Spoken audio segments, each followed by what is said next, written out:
Olá, vamos ao terceiro módulo da aula sobre anemias hipoproliferativas carenciais, onde nós vamos falar sobre anemia megaloblástica. Bom, seja bem-vindo ao Revisa Med. Nós vamos conversar hoje sobre anemias hipoproliferativas, uma extremamente comum também, que é a anemia megaloblástica.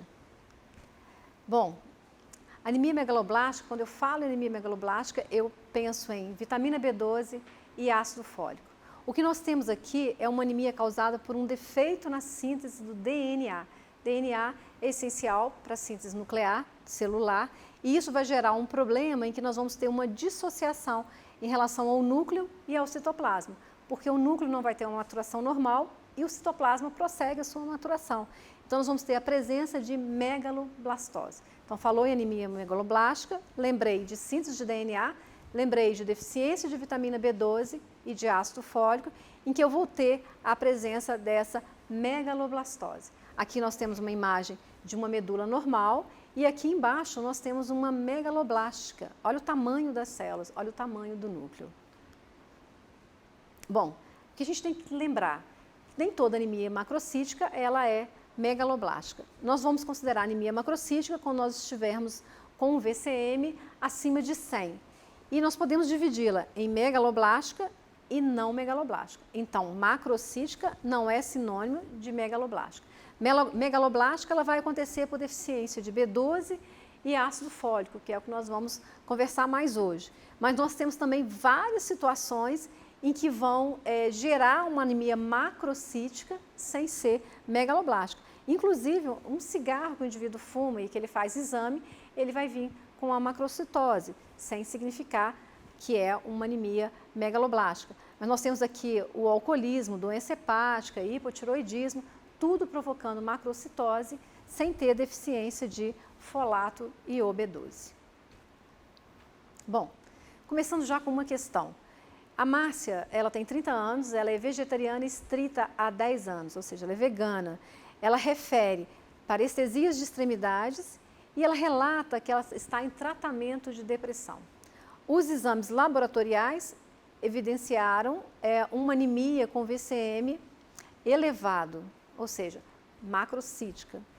Você deve direcionar a sua investigação para, falou em macrocítica, já deu alguns dados aqui que ela é vegana, nós temos que pensar em deficiência de cobalamina ou vitamina B12. Então, uma questão simples, fácil de pensar, em que só nos deu a classificação morfológica e o histórico do paciente. Quando deu a classificação morfológica, falou que é um VCM aumentado, ou seja, estou diante de uma macrocítica. Mas se ela é vegana, ou seja, só consome verde, ela não tem fonte de origem animal. Se ela não tem fonte de origem animal, ela não tem cobalamina, que é a vitamina B12.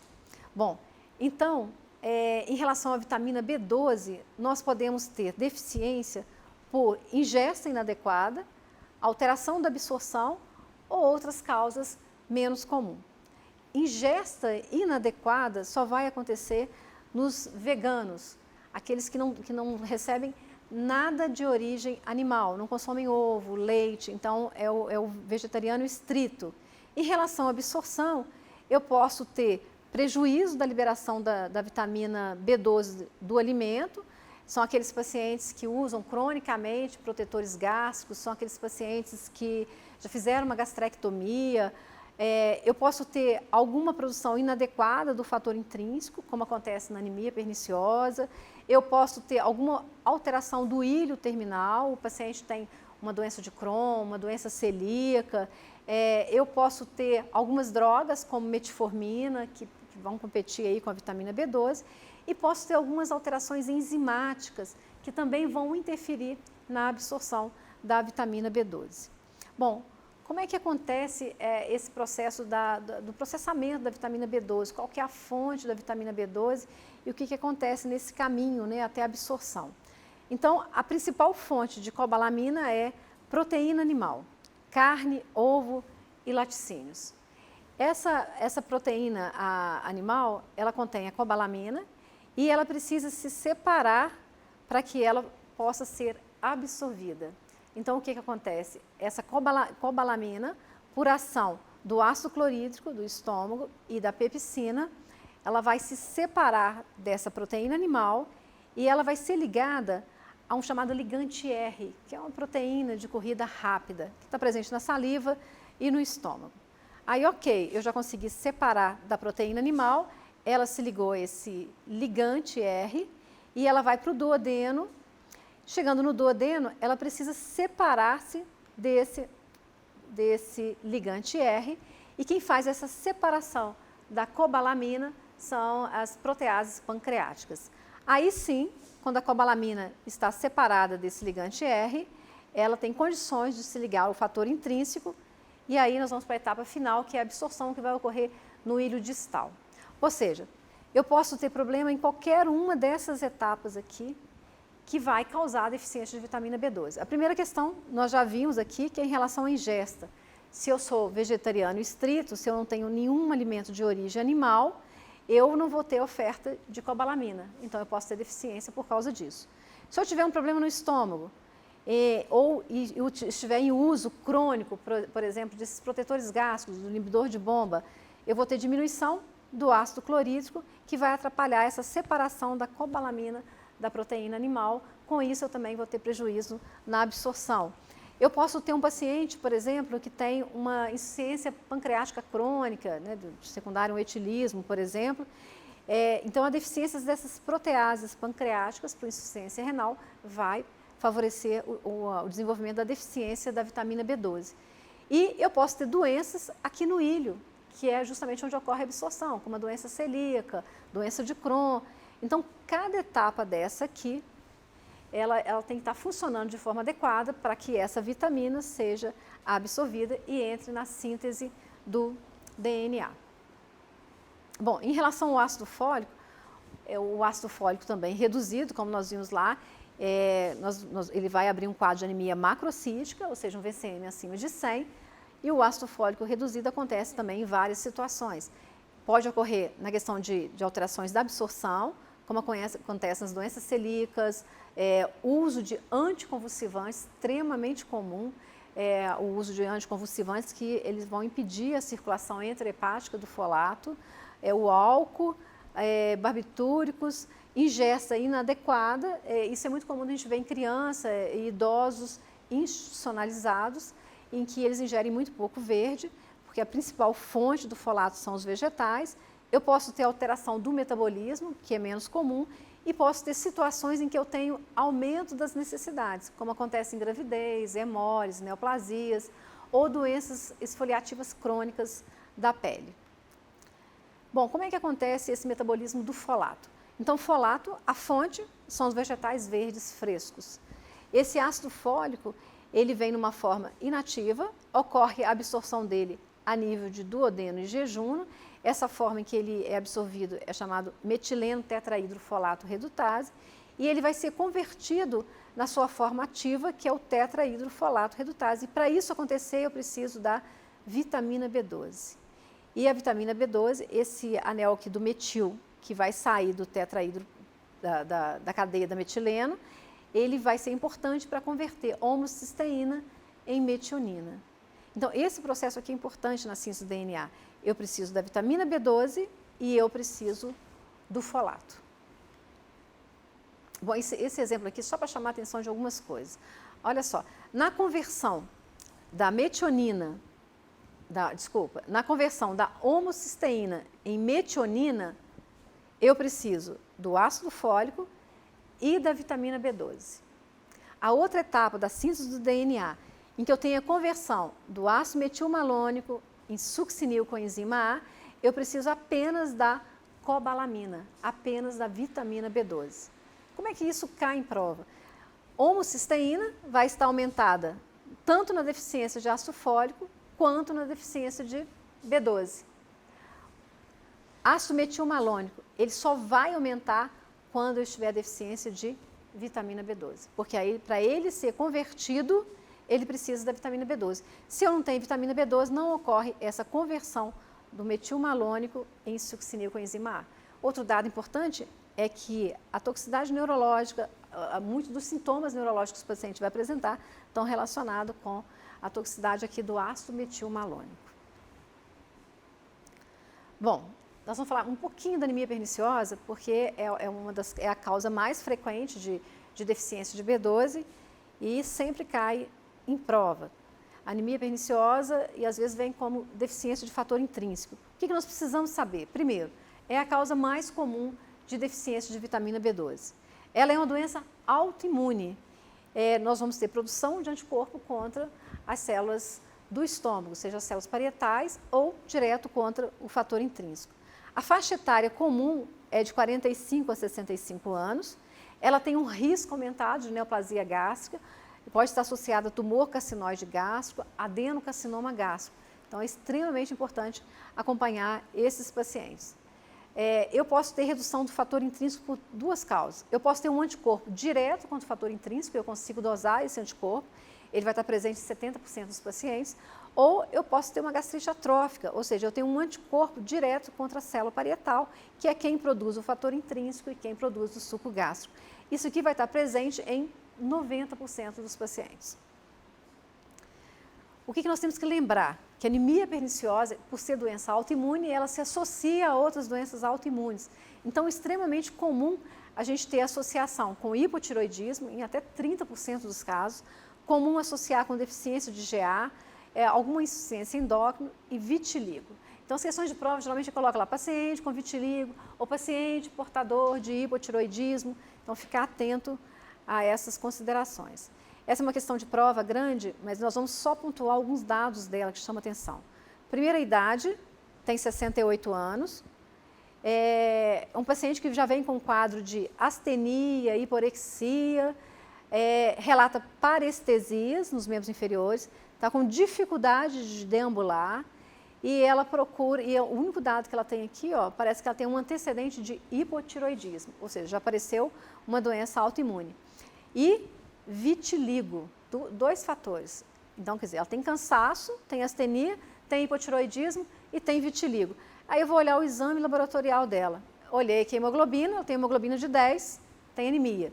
Olhei o VCM, 120, normal até 100. Então, ela é macrocítica. E eu vou olhar aqui, o leucograma está reduzido também, ela tem uma leucopenia e ela tem também plaquetas reduzidas. O que chama atenção aqui? É que na hematoscopia tem presença de granulócitos plurissegmentados. Nós vamos falar sobre isso aqui. Então, é uma questão assim, pontual para deficiência de B12. Nós vamos continuar conversando e voltamos nessa questão daqui a pouco. O que a gente precisa atentar e ficarmos atentos? Sintomas neurológicos. Sintomas neurológicos vão estar presentes na deficiência de cobalamina ou vitamina B12. Eu não vou observar esses sintomas neurológicos na presença do ácido fólico. Isso porque nós temos um comprometimento do cordão posterior e da coluna lateral da medula. Bom, o que o paciente pode apresentar? Ele pode apresentar redução da sensibilidade vibratória, ele vai ter alteração da marcha e é muito comum ele queixar parestesias de extremidades. Aquele paciente que fala que está formigando as mãos, os pés.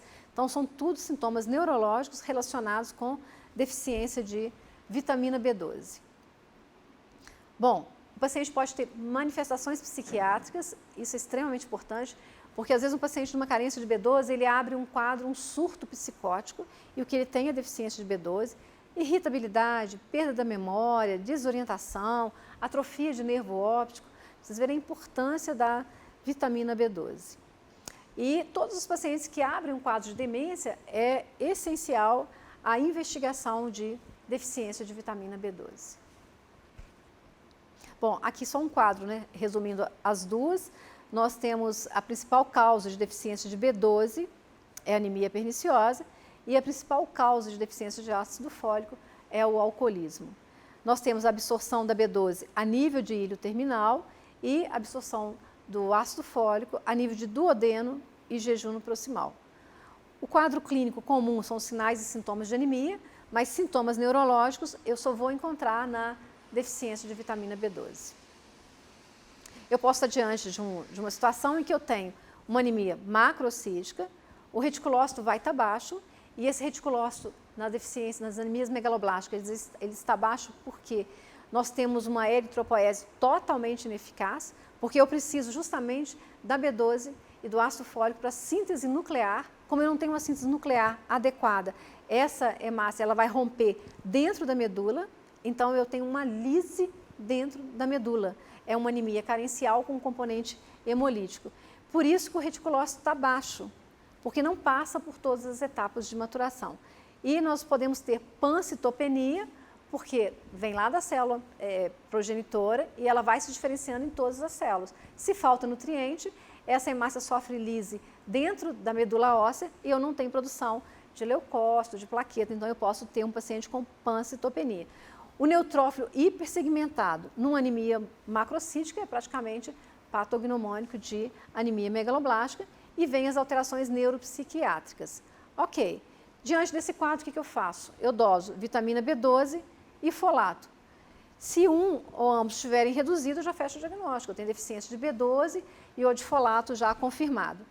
Agora, se eu tenho um ou outro borderline, quer dizer, não me define qual que está reduzido, o que eu vou fazer? Eu vou dosar o ácido metilmalônico e a homocisteína. O que nós vimos? Que a homocisteína ela vai estar alterada nos dois e o ácido metilmalônico exclusivamente na vitamina B12. Então, se eu tenho metilmalônico e homocisteína aumentado, confirma a deficiência de vitamina B12, porque o metilmalônico ele só aumenta na deficiência de vitamina B12. Agora, se eu tenho metilmalônico normal e só a homocisteína aumentada, eu estou diante de deficiência de folato. Se eu tenho o metilmalônico e a homocisteína normais, eu não tenho deficiência nem de B12, nem de folato. Bom, em relação ao valor de referência, acima de 300 nós consideramos que é um nível sérico normal de vitamina B12 e o ácido fólico acima de 4 está normal. Menor que 200 de B12 nós temos deficiência, menor que 2 de folato nós temos deficiência. O hemograma ele me mostra uma anemia macrocítica, com VCM geralmente acima de 110 nas anemias megaloblásticas. Eu posso ter pancitopenia e redução de reticulócitos.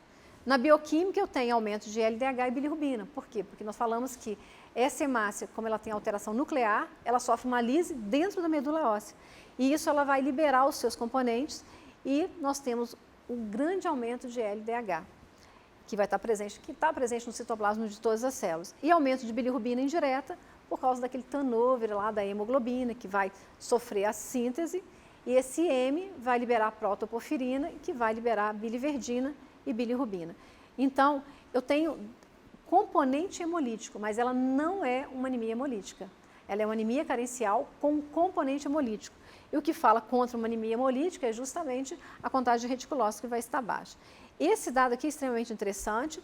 O segmentado, que nós vamos ver na periferia, na hematoscopia, o normal é ele ter de 3 a 5 lobos. Olha só, 1, 2, 3, 4, 5, 6, 7, 9 lobos. Eu estou diante de um segmentado, um hipersegmentado ou plurissegmentado, como queira chamar, chamado macropolicito, que é bem característico das anemias megaloblásticas. Outros dados que nós vamos encontrar são essas células grandes. Olha o tamanho desses eritrócitos. São os macroovalócitos. São células grandes e têm tamanhos diferentes. Olha o tamanho dessa. Não são do mesmo tamanho. Então, eu vou ter a presença da macrocitose, a anisocitose e também poiquilocitose, que são hemácias de formatos diferentes. Isso tudo vai vir descrito lá na hematoscopia que vem no hemograma. Isso aqui só para a gente comparar uma hemácia de tamanho normal com uma hemácia que está aumentada. E também vice-versa. Do outro lado ali, nós temos um neutrófilo com segmentação normal e aqui nós temos um neutrófilo hipersegmentado, que é característico das anemias megaloblásticas. Na medula óssea, essa aqui é uma medula óssea alterada, ela vai ter uma celularidade aumentada, mas olha as células, são células enormes, porque é a chamada maturação megaloblástica. E aqui nós temos uma medula óssea com maturação normal. Bom, o teste de Schilling a gente não faz mais, mas algumas questões de prova ainda caem o teste de Schilling, então a gente só vai explicar como que ele seria feito, né? É interessante, o problema é que ele é pouco fácil de ser realizado, né? É difícil, a gente não tem muita disponibilidade e ele acabou caindo em desuso. Mas como cai em prova ainda, a primeira etapa, o que eu faço? Eu dou para o paciente cobalamina. Aí eu observo. Bom, se não teve uma excreção adequada da cobalamina, o que eu faço? Será que está faltando fator intrínseco? Será que o problema é uma gastrite atrófica, né? Ele não está absorvendo de forma adequada? O que eu faço? Eu dou a cobalamina junto com o fator intrínseco. Se normalizar a absorção, vai fechar o diagnóstico de anemia perniciosa. Se não normalizar, é que deve ser outra causa, uma doença celíaca, uma insuficiência pancreática. E aí o que eu vou fazer? Eu vou tratar a doença de base. E na terceira etapa eu repito o exame para ver se já normalizou. Bom, em relação à terapêutica, a cobalamina, se for por anemia perniciosa, que é a mais comum, nós vamos usar a hidroxicobalamina ou a cianocobalamina intramuscular, e na deficiência de folato nós vamos usar o ácido fólico até a correção da anemia e eliminação do fator etiológico. Só a gente fazendo uma síntese, né, do que foi colocado em relação à anemia megaloblástica. Então, lembrando, megaloblástica, deficiência de ácido fólico e OB12, ela vai ser macrocítica. Para que ocorra a síntese do DNA, eu preciso do ácido fólico e preciso da B12. O ácido fólico, ele vem na dieta na sua forma inativa, que é a metileno, tetraído folato redutase, que na presença da vitamina B12, ele vai assumir a sua forma ativa. Se eu tenho falta de B12 ou de ácido fólico, a medula óssea não tem como produzir de forma adequada as hemácias, então nós vamos ter uma formação de megaloblastos e aí nós vamos ter uma eritropoiese ineficaz, uma produção inadequada de hemácias e o paciente vai evoluir com anemia. No sangue periférico, o que eu vou encontrar? Macrocitose, pancitopenia e os neutrófilos hipersegmentados. A causa de deficiência de folato mais comum é desnutrição, pode ser em crianças alcoólatras. Eu posso ter aumento da necessidade de gestante nos quadros hemolíticos e a deficiência de B12, a gente tem que lembrar da anemia perniciosa, que é a causa mais comum. A gente tem que lembrar do vegetariano estrito, dos pacientes que já foram submetidos à gastrectomia, pancreatite crônica, doença ileal, e da tênia do peixe, que é o Diphyllobothrium lato, que também é causa de deficiência de vitamina B12. O quadro clínico das duas vão ter uma síndrome anêmica, o paciente pode ter glossite, queilite, diarreia. Na deficiência de B12, só de B12 eu vou ter os sintomas neurológicos e lembrar da associação com doenças autoimunes. Em relação ao diagnóstico, eu vou ter então uma anemia macrocítica, neutrófilos hipersegmentados, eu vou ter um aumento do RDW, mostrando anisocitose e com a concentração de hemoglobina corpuscular média normal, então eu tenho normocromia, eu não tenho problema na síntese da hemoglobina, né? Aí eu tenho problema no DNA da célula. Eu tenho aqui redução de plaquetas e leucócitos e por ter uma eritropoiese ineficaz e lise da hemácia intramedular, eu posso ter aumento de LDH, aumento de bilirrubina. A homocisteína, ela vai estar aumentada tanto na deficiência de B12 quanto de ácido fólico, e o metilmalônico só vai estar aumentado na deficiência de vitamina B12. O tratamento na deficiência de B12 é repor vitamina B12 intramuscular e na deficiência de ácido fólico é repor o folato via oral. Assim encerramos este módulo. Você pode reforçar este conteúdo no nosso caderno digital.